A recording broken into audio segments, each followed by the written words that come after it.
Then Chittanupassi. Chitta means mind. Try to find out what are the wholesome, unwholesome mental attitude that you have in your mind. Your egoism does not allow you to think, I have ignorance, I have what you call anger or hatred. Pretend that you are not having these weaknesses. But we had to accept, yes, I know I am hot-tempered.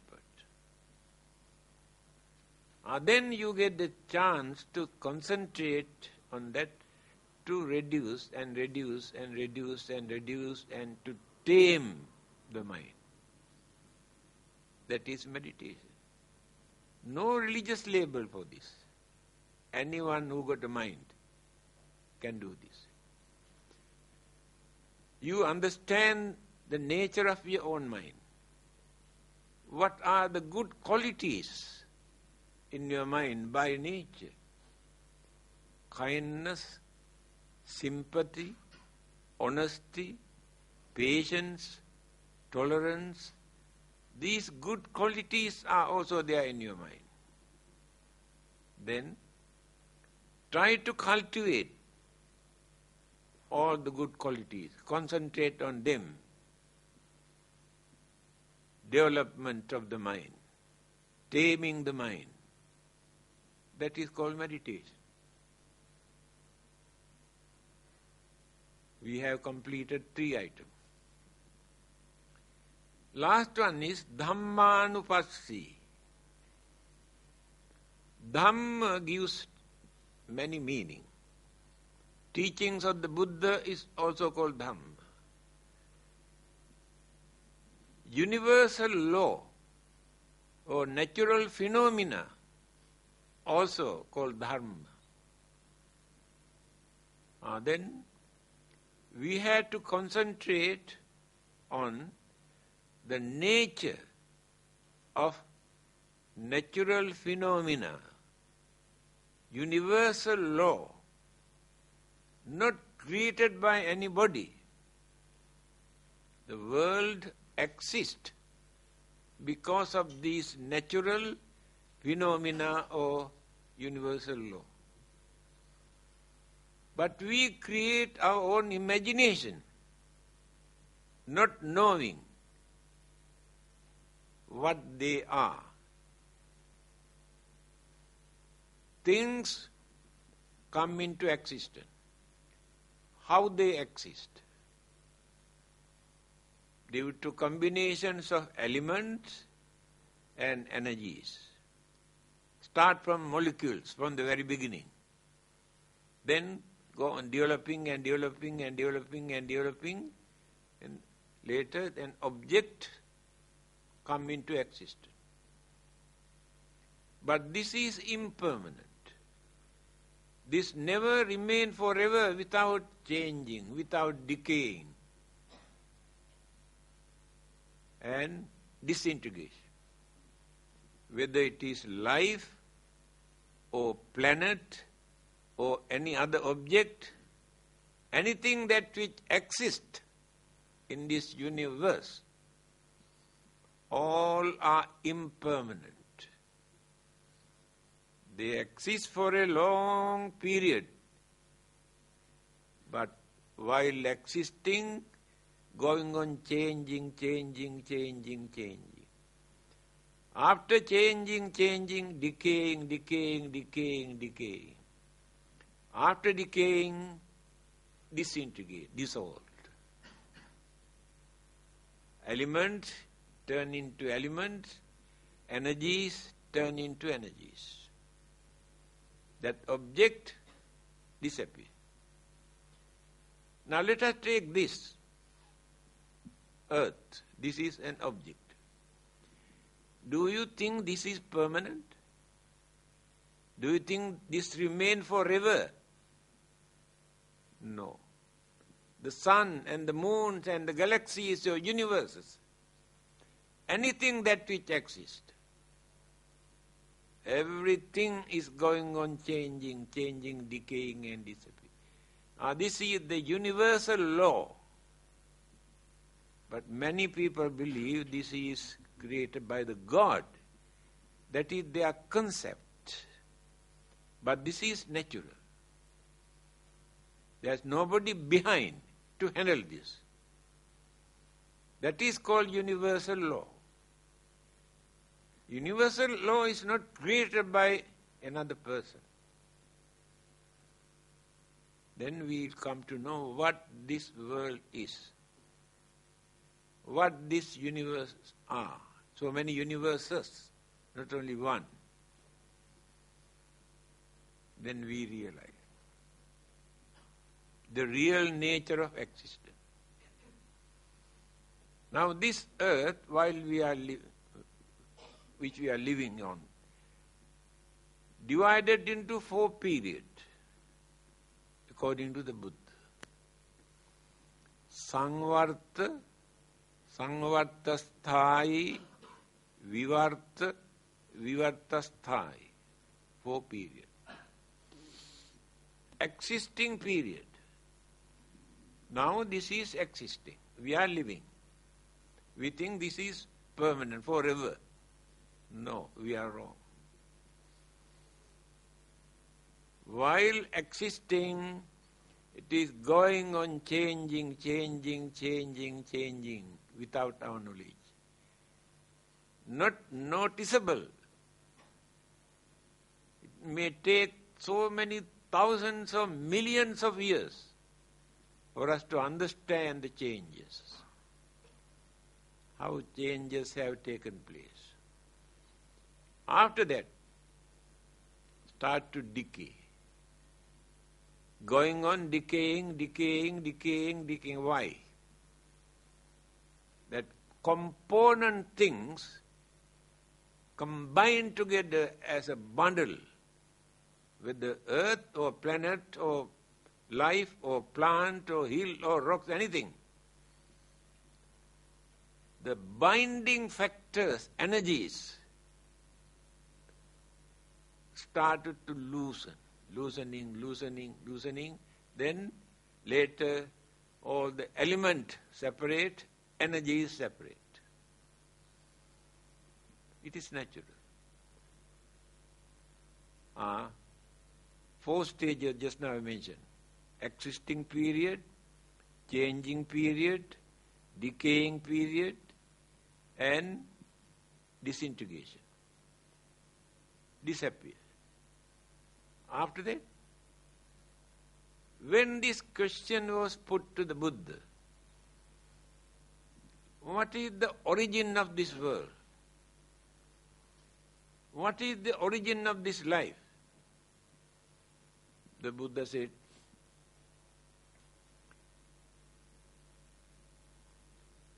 it is impossible for anyone to find out the beginning of this world or the beginning of this life.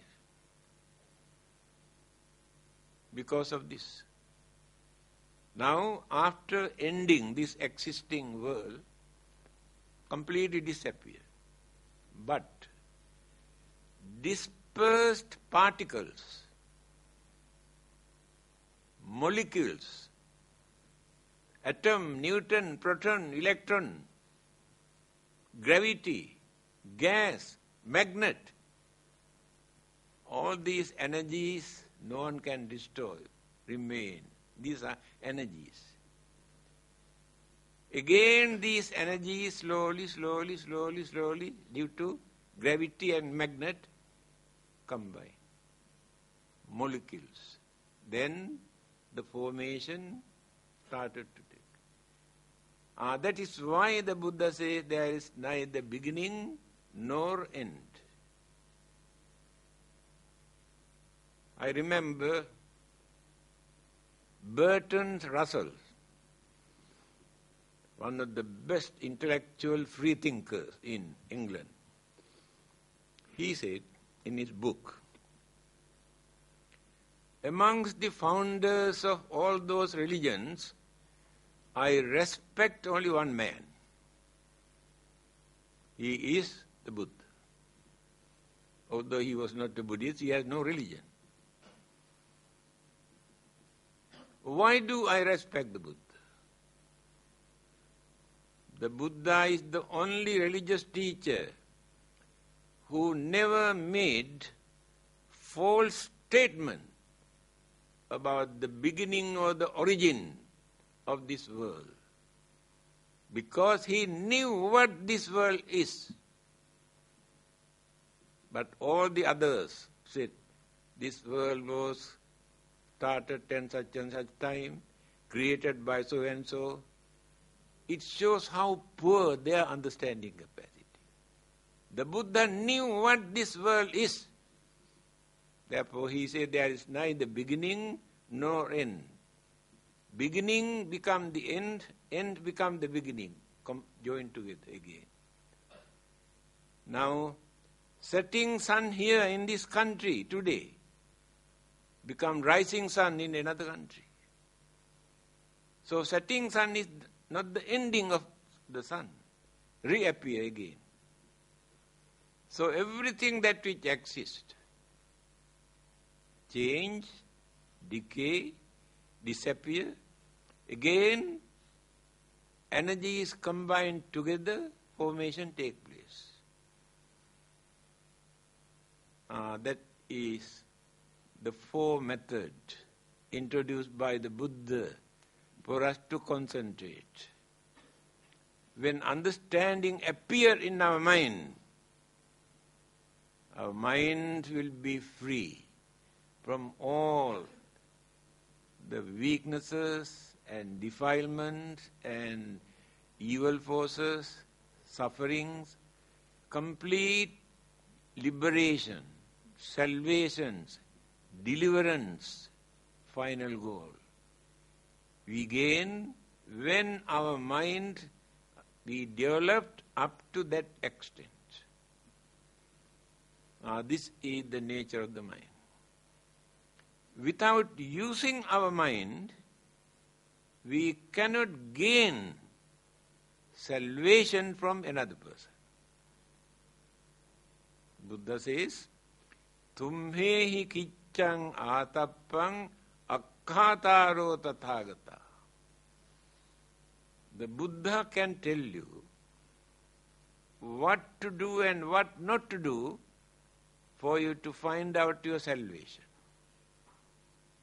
I cannot give this salvation to you. You have to work for that. But Buddha can tell how to do that. So we cannot expect our salvation from another person by worshipping or praying or offering or doing anything. We have to work for that. Although they believe that they can get from either God or from any other person, but they had to work for that. Simply they never gain their salvation. So from the Buddhist point of view, it is very clear, we never gain our final salvation from another person. We had to work by following the correct method given by the religious teacher. What is the time now?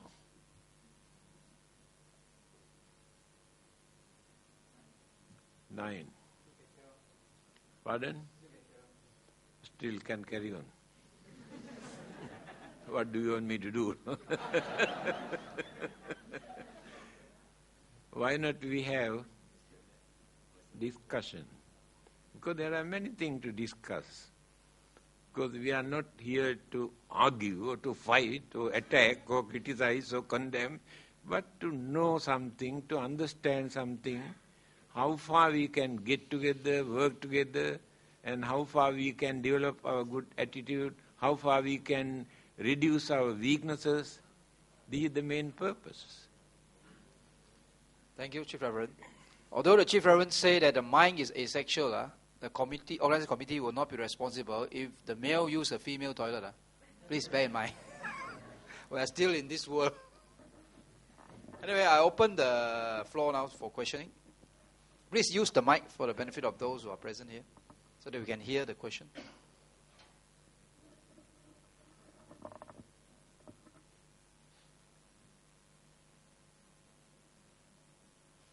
Okay. Right, Reverend. All right, Reverend. Just one piece of advice we would like to get from you.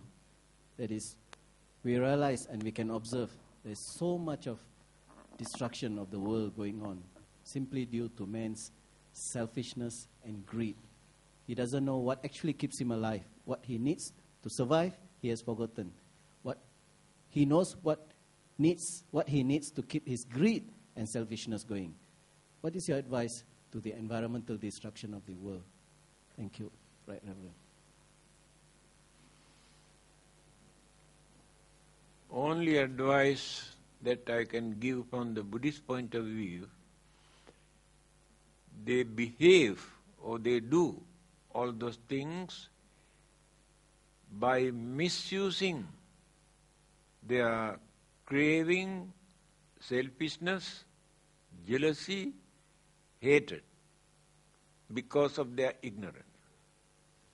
Ignorance is the main cause.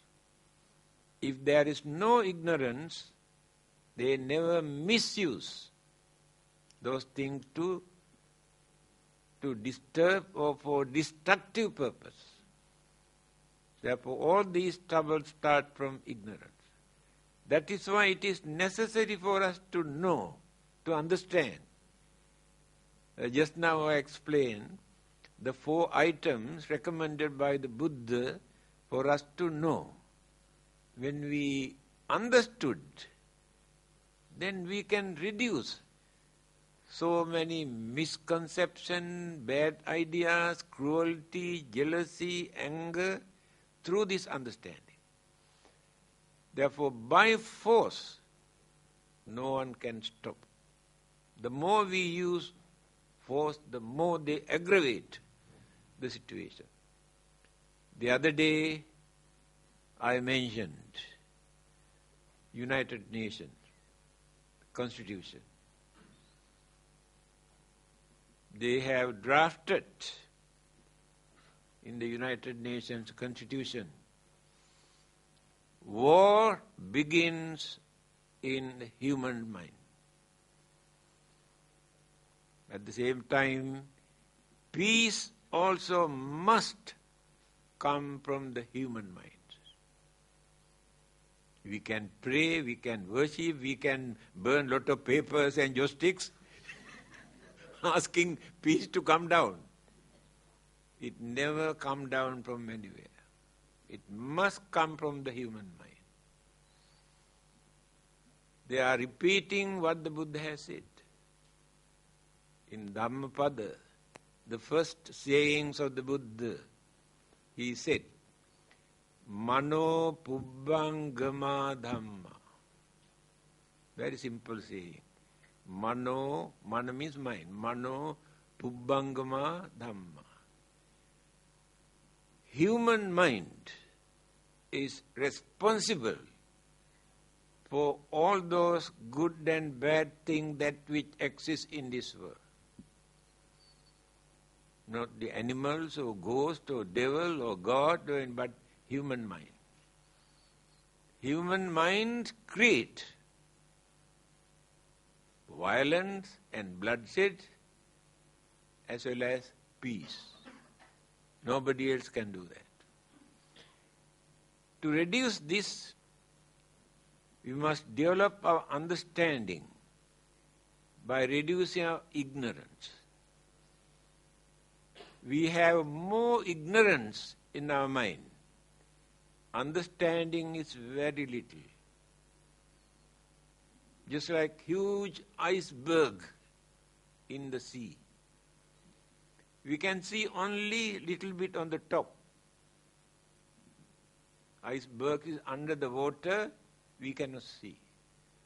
Our ignorance is so big in our mind. We can understand only little bit. That is why we are facing all these unfortunate incidents, occurrences to suffer.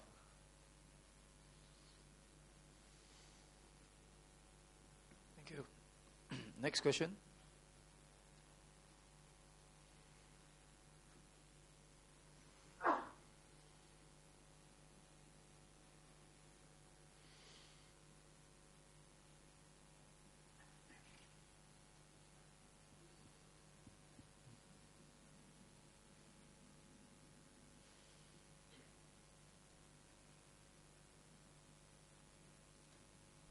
Thank you.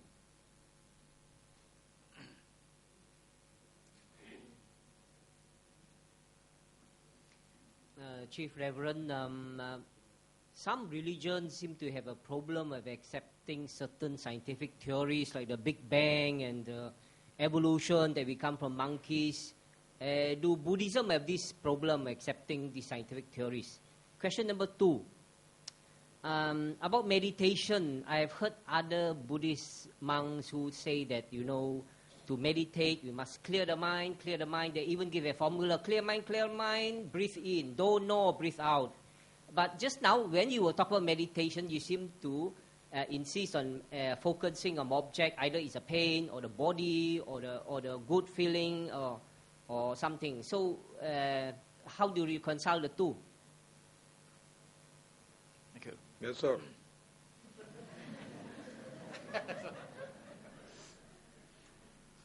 If the mind is clear, no need to meditate. What for? So simple. And the first question is very controversial. What scientists have discovered goes against certain religious concepts and beliefs that they have been maintaining for a long period. Albert Einstein, that day also I mentioned, science without religion is blind. Because scientific knowledge they can misuse and abuse to destroy the whole world. It is ready now. Because no religion to guide them, not to abuse that scientific knowledge.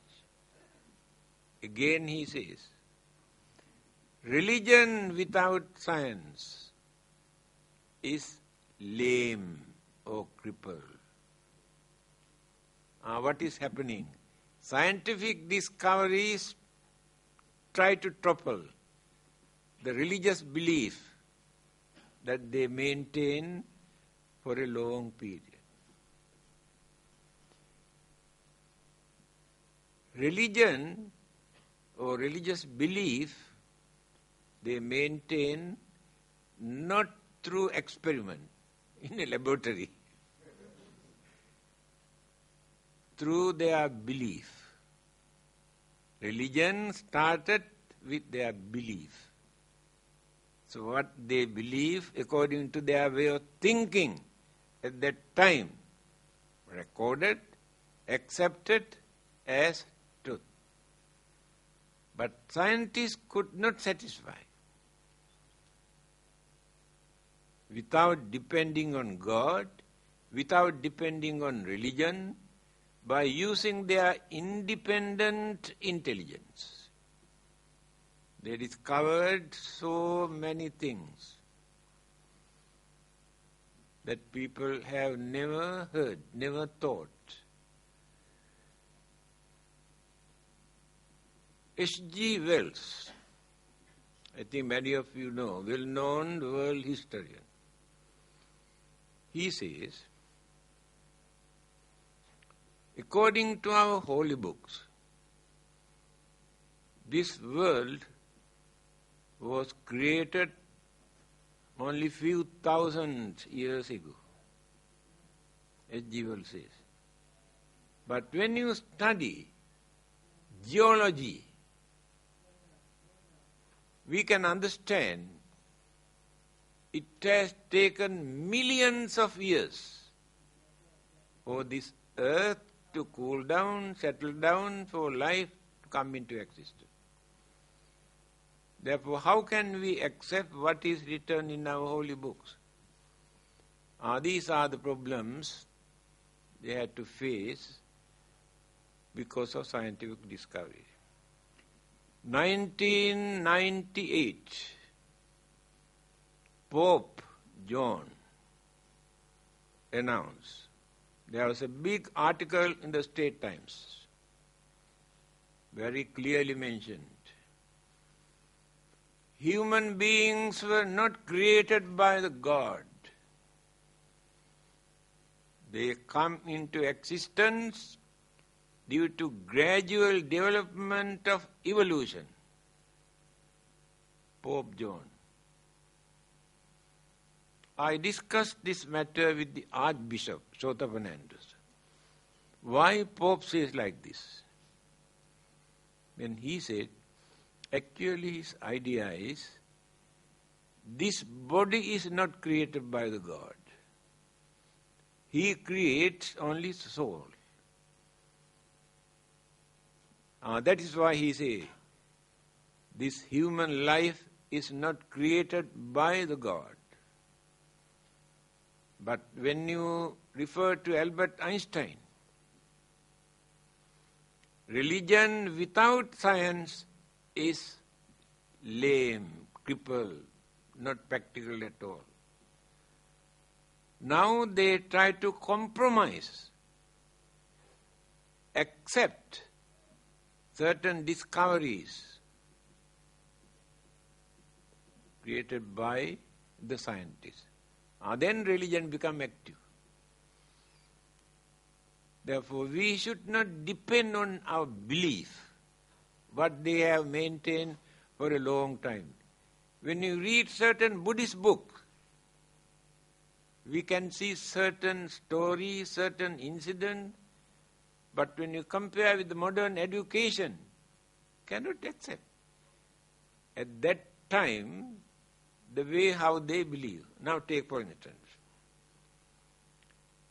when the rainbow appears, when I was a small boy, I can remember, my parents told me, do you know what is that? That is the vessel dropped by the God to take water from here. Then the rain comes. All our belief about this worldly condition was exactly like that. And some of these beliefs incorporated into religions, every religion. Buddhism also not free from that. Every religion. Therefore, we had to use our common sense of reasoning, understanding, to say, no, it is in our religion, we cannot throw away. That is not the way. What people have believed few thousand years ago about the life and the world, entirely changed today, different, according to the modern education. Therefore, instead of criticizing, condemning religious belief, we must try to understand with good intention they have introduced these beliefs. But today when we analyze, we can understand some are not easy to prove that they are true. Therefore we must know how to adjust in any religion. Thank you. Next question. Venerable Sir, on the question of rebirth, what is rebirth?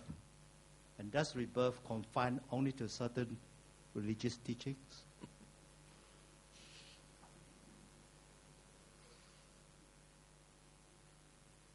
There are three words.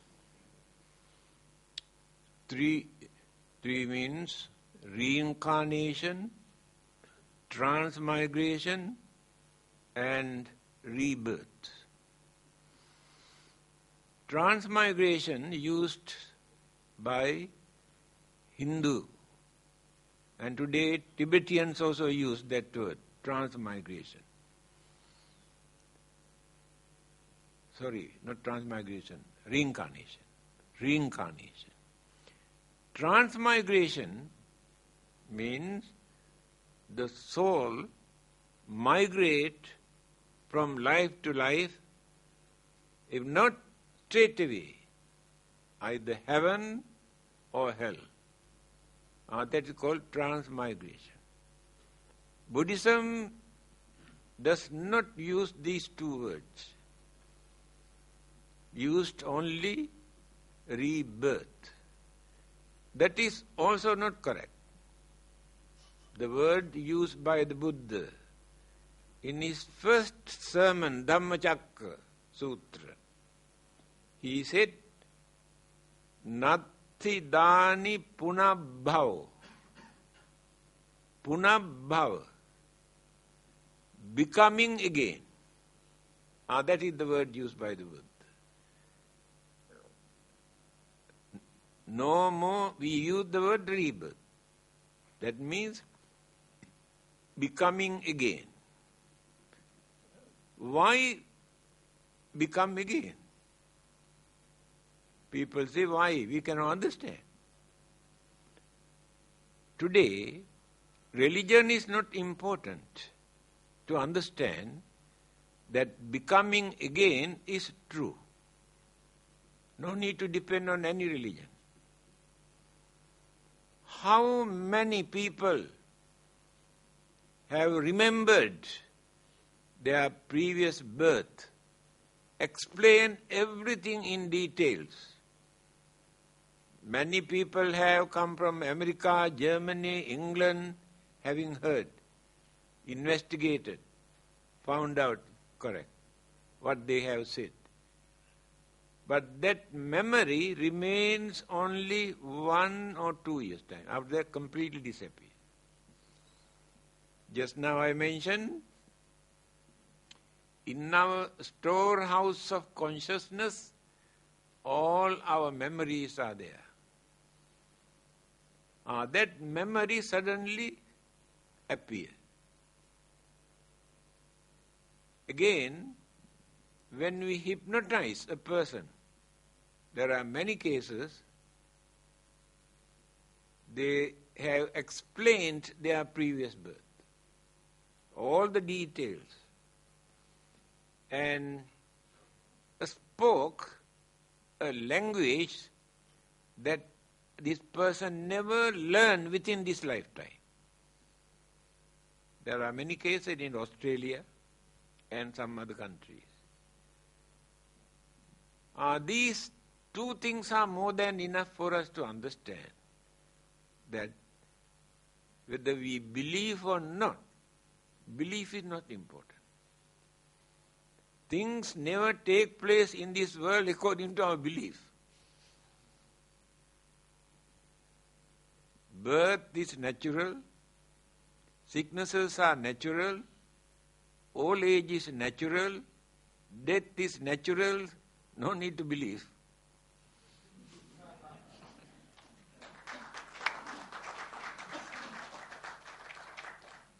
If anything happened to us after our death, that is also natural. Not according to the God or Buddha or Bodhisattvas or anybody. They are not responsible for that. They cannot create that, they cannot stop that. Only our mind, our consciousness is responsible for that. Just now I mentioned consciousness, I did not explain. What are the 5 kinds of mental energies that we maintain in our consciousness? Avidya, Trishna, Karma, Upadana, Bhava. We do not know. We take only consciousness. First avidya, ignorance, just now I mentioned. We have more ignorance in our consciousness. Ignorance misleads us, persuades us to create more bad things than good things. It is in our consciousness. Then we have craving. 3 kinds of craving. Kama tanha, bhava tanha, vibhava tanha. Craving for existence. We can destroy thousands of others for my living or our living. Our craving is so grave, so strong in our mind. By destroying all the others, I want to live. Craving for rebirth. Craving for eternal life. Always in our mind. Then, tanha, karma. We cannot live without creating either good karma or bad karma. Karma is not belong to any religion. Natural occurrences. Wholesome, unwholesome, by nature. Not created by the man or religious teachers. By thinking, by talking, by doing certain things, we create good karma and bad karma. Whether we have religion or not, or whatever religion that we maintain, this is natural.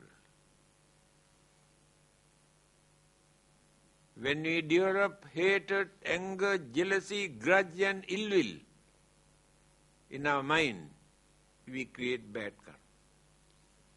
When we develop sympathy, compassion, kindness and honesty in our mind, we create good karma. When you scold others to abuse, insult and condemn, we create bad karma. When you talk to others to console, when they are suffering from fear and worries and all sicknesses and all these problems, we talk to them kindly, very nicely to console them. We create good karma. We do certain things for our pleasure or for our living. Certain things are moral, certain things are immoral. Certain things are good, certain things are bad. Everybody is responsible for it. This is in our consciousness. The other one is upadana, attachment. All of us have some sort of attachment towards somebody or something. There is nobody who lives in this world who has no attachment. Last one is karma formation. Karma formation means when we are going to die, senses are not working with the mind. We cannot think purposely. Stop everything. That is the time that subconscious mind projects all our good karma, bad karma, neutral karmas appear, disappear, just like a film show in the mind. Before our death, the last karmic thought that appeared in the mind, take the responsibility for the next existence. That is called karma bhava. These 5 energies are working in that consciousness. So when this consciousness transmitted from here, just now I mentioned, it must enter into a mother's womb. Maybe test tube also a mother's womb. Whether humans or animals or any other, according to karmic energy. Rebirth takes place in this way. Not created by anybody, our own mental ingredients we maintain as consciousness. Thank you. Next question.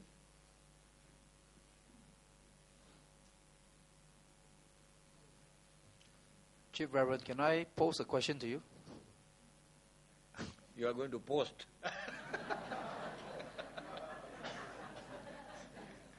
Yeah. My question is, there are quite a number of us who are meditators. Is there any way you can share with us how we are told meditation is a long task? I mean, it's a tedious and long path to walk. So very often this thing pops up in the mind. Are we progressing, or are we retrogressing? Can you shed some light on this? How does a meditator know by himself whether he's moving ahead or stagnant or retrogressing? Thank you. When a person is suffering from a sickness, he takes some medicine. While taking medicine, he can understand whether his sickness is reducing or increasing.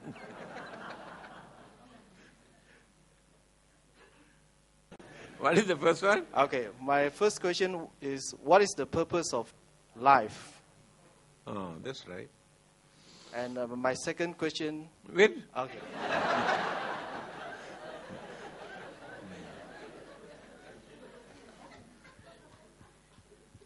Paratha chariyaya satang hi jivanam. In Sanskrit language, the purpose of our life is to do some service to others. Without serving others, we cannot serve ourselves.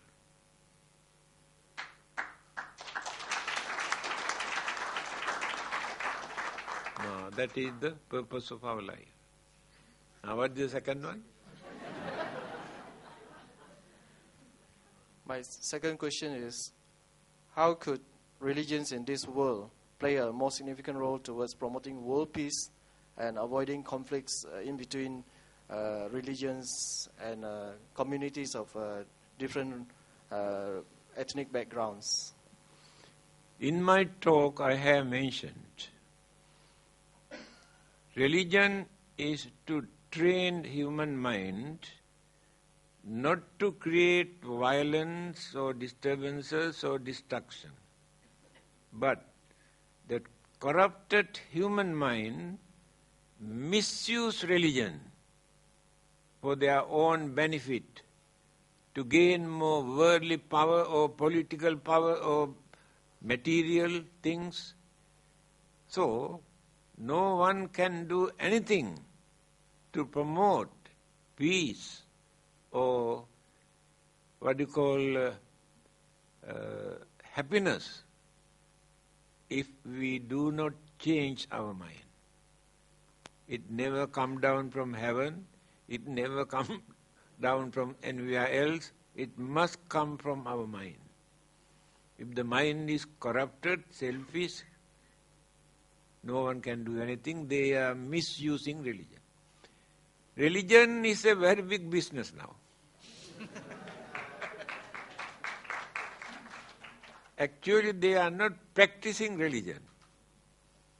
They use religion either for gain more political power, more authority, or more material gain, or manpower.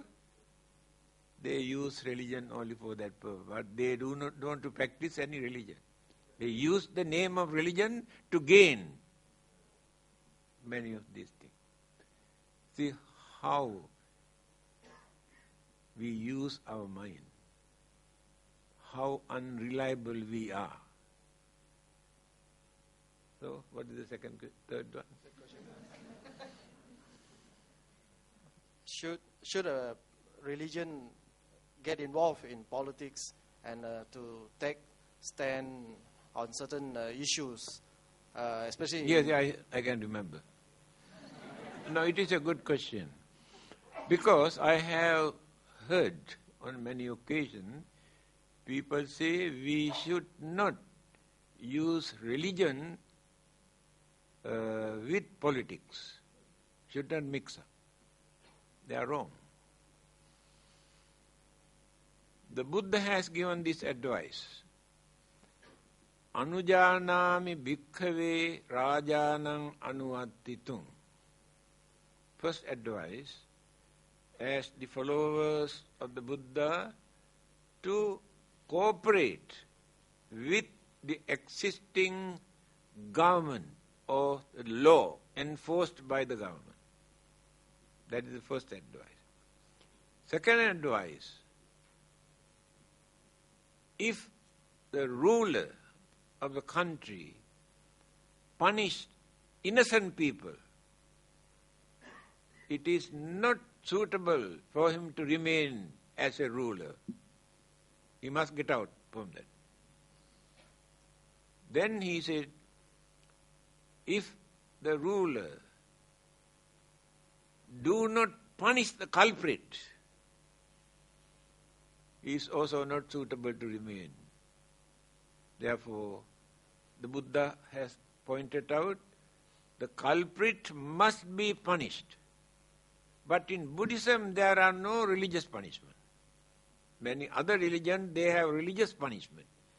In Buddhism, there is no religious punishment. The Buddha's advice is cooperate with the existing government and the law. No separate religious law in Buddhism. Again, if the people come to know the rulers or the government are unfair, overtaxing,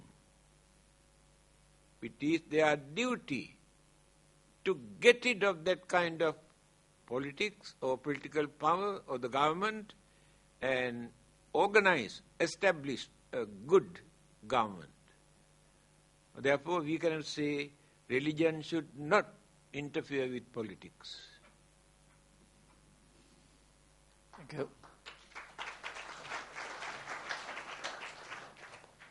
Next question.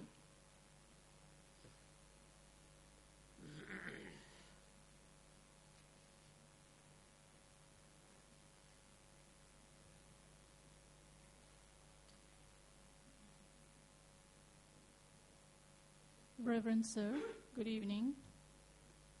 I would like to hear your opinion or belief on destiny. Is it true, or do you believe that human beings are responsible for their own destiny, as in the saying, destiny is in your hands, or is there a higher superpower that determines who we are or where we are? Thank you.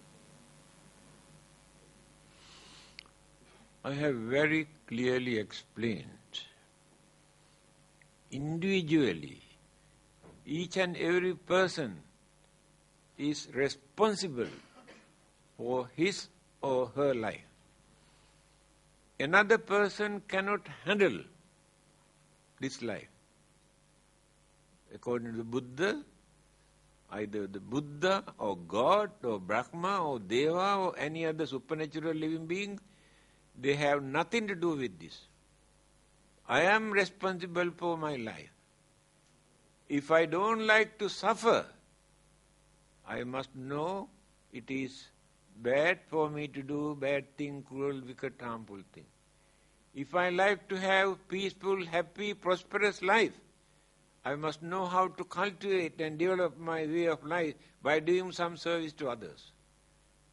Therefore, another living being has nothing to do with this life. Thank you. Difficult for us to develop this spirituality. Spirituality means by reducing all the evil forces from the mind, cultivating all the good thoughts, words and actions in the mind, then when the mind is pure, we have cultivated spirituality. In the teachings of the Buddha, he says, the way for you to cultivate your spiritual development to find out the salvation is one way. The method for you to gain worldly material gain and power and authority is another way. These two cannot go together.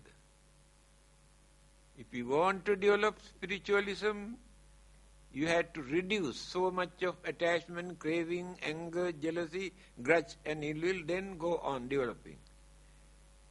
If you are too religious, if you meditate whole day and night, you never gain anything for worldly development. If you want to experience your pleasure, your worldly gain, your material gain, meditation cannot give you anything. You have to work very hard. Buddha says, Alaso gihi kama bhogi nasadu. Those who like to enjoy worldly pleasure, if they are lazy people, nasadu, no good. The Buddha says, Asanyato pabbajito nasadu. The monk or the priest or religious people have no discipline. Nasadu, no good. Raja nasadhu anisammakari. Raja, the ruler, if he is very stubborn, very biased, nasadu, no good to remain as a ruler. Yo pandito kodhano so nasadu. If educated person always show his or her anger, nasadu, no good. Here the Buddha said, don't be lazy, you must work very hard. He say, utthana sampada, arakha sampada. You must be active. You must work hard. You must know how to protect what you have earned without wasting, without neglecting, because you want to lead a worldly life. But while you are leading a worldly life, you had to face enormous problems and troubles and worries and fears. No one can protect it.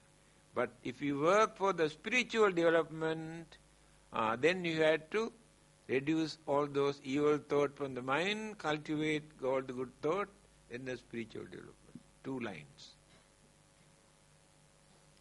Thank you.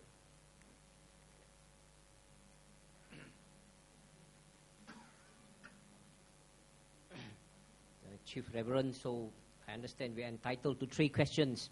So my third question is, Chief Reverend, you have been talking about the mind and consciousness, but say in the last century, psychologists like Sigmund Freud and Carl Jung, they talk about unconscious or the unconscious mind.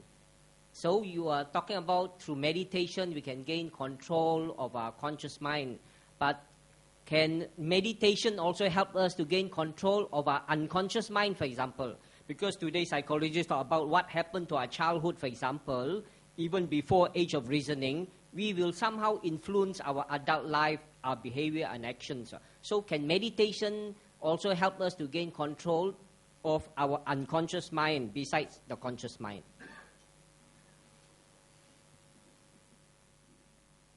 What is the meaning of unconscious? What do you mean by unconscious? There is not conscious, a-conscious, before consciousness.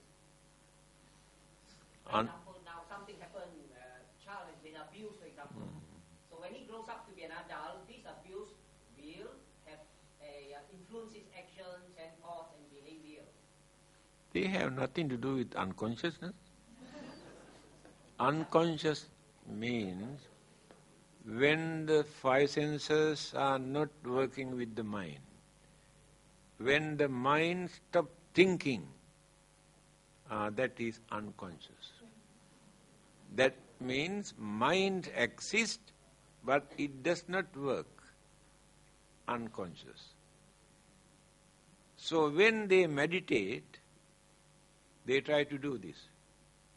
Stop all the five senses, stop thinking, then the mind experience, it is unconscious.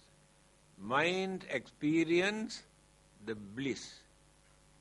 The Buddhas and Arahantas who have attained the higher stage, occasionally, purposely, spend for 7 days as unconscious,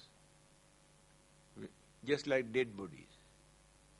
There is no difference between dead body and their body while they are in unconscious state. And during this period, they experience bliss because the burdens of physical body is not there. The hindrances, obstructions, troubles and problems they are facing because of the body. Hunger, thirst, pain, ache, suffering. So when the mind is in that unconscious state, the mind is free from the physical burden. That is the meaning of unconscious from the Buddhist point of view.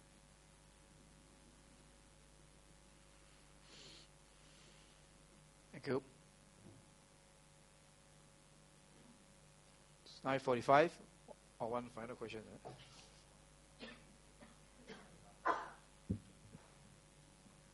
Reverend, I have this question.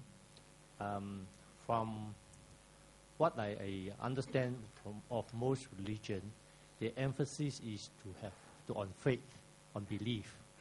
And because of that faith, the followers are actually looking for salvation. They are being taught that through faith you can get salvation. Now, from what I heard about the Buddhist teaching so far, the emphasis seems to be that faith is not important. What you believe is not important because it is the universal truth and it is the mind that is important rather than the faith. In other words, what you believe does not change anything in the world. That's what you emphasize. And all this concept that you have talked about, that because we are an ongoing matter, the molecules, the elements, everything, this world has no beginning, no end. Am I right to believe that if that is the case, in the case of Buddhists, the follower of Buddha, there is actually no need to even think about salvation? There is no such thing as salvation in your belief. Am I right to say that? It is not necessary to believe or think. By knowing, the more we exist, the more we have to suffer, physically and mentally.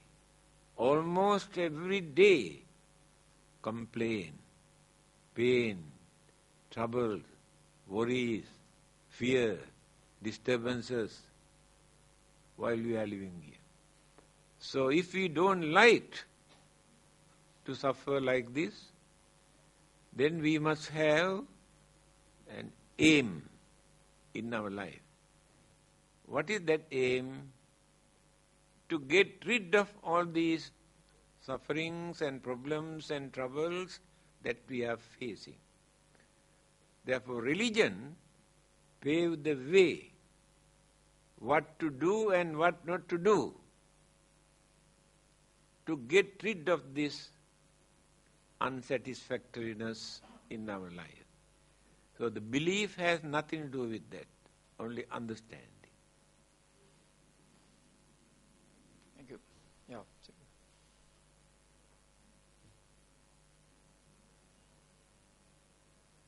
Sorry, Reverend. Before I come to my question, actually, while other religions stress on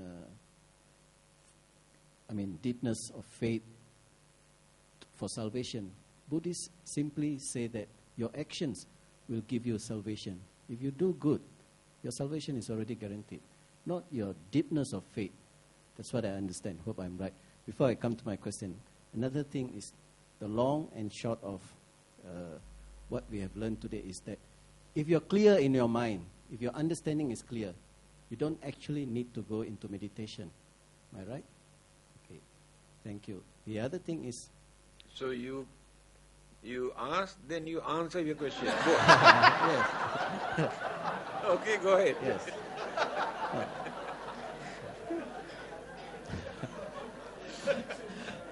I was waiting for the nod from Reverend Said, so I'm glad I'm right.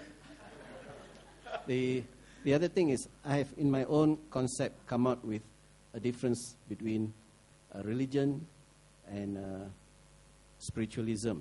Maybe I'm wrong, but just to simplify my simple mind and make it easy, spiritualism and religion are the same, except that spiritualism is the belief in God, in a supernatural being. But you do it in your own way, spiritualism. Whereas religion, I have discovered, is rather giving a brand name to what you believe in a supernatural power. And therefore, there is a lot of diversiveness. There's a lot of you, me, they. We are different. Whereas if you are spiritual, you have no brand. Therefore, there's only one way. If you believe, you believe. Thank you. Please comment.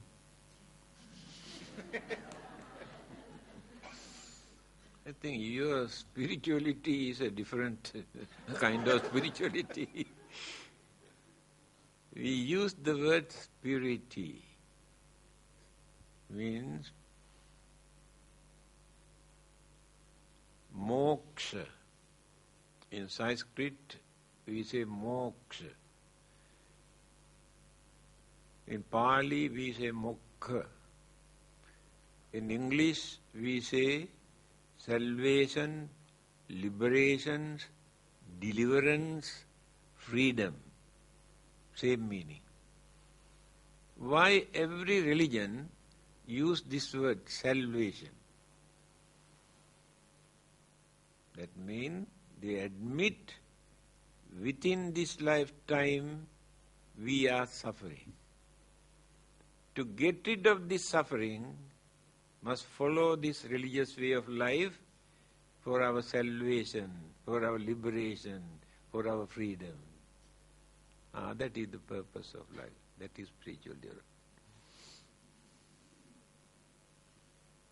Thank you.